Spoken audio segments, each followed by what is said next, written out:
compression gone. That's the purpose of this video. I have lost compression. I mean, I have zero compression on the gauge. And that means something's wrong. Let's see if we can find out where this compression loss is. Well, in reality, it can't be but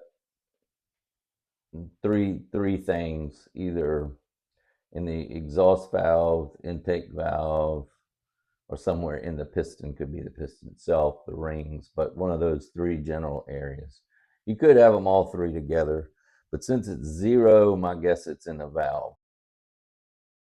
So before I do this, I just need to make sure that my valves are closed, and in this case, there's a little mark, and it's lined up on this particular model bike on the sprocket on top of the cam. So that's closed. So now I'm going to pump some air in and see where it goes.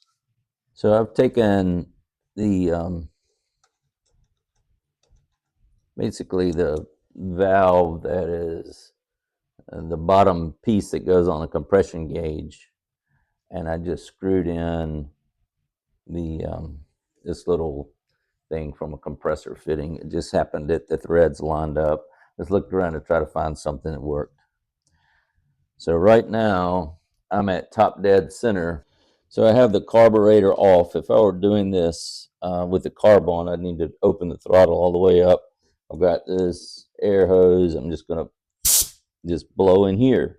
It's either going to go out the intake through the exhaust. I can put my hand over the end of the exhaust pipe. I should feel it coming back, or out of the top of the cap for the oil fill plug. If it's the rings, it's coming through the oil fill plug. If it's one of the valves, it's going to come out either intake, exhaust, or both.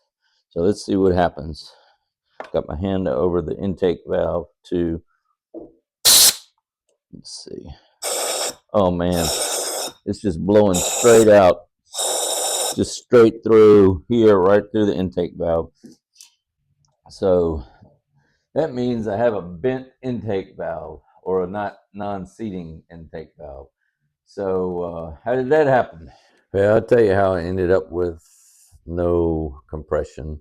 I went to replace the cylinder base gasket on this little TW and put it all back together again. It had been leaking for a while, which I think is a common problem on these things. But I went to put it back together again. Got the timing lined up with at the crank, top dead center, the little spot on top of the cam chain. Spun the engine a couple times. It's still lined up. I tightened the cam chain tensioner. Anyway, I thought I did everything right. I went to start it.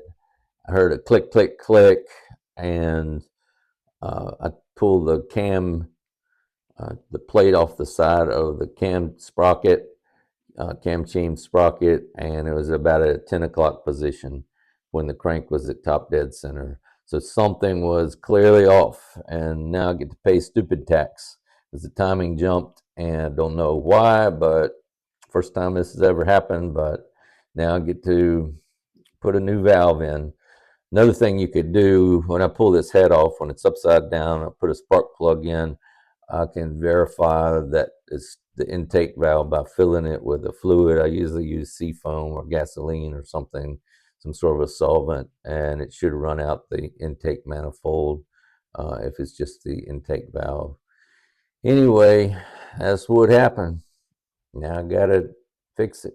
Anyway, thanks for watching this video. Like and subscribe if you want to, and safe riding and wrenching. Take care. Bye-bye.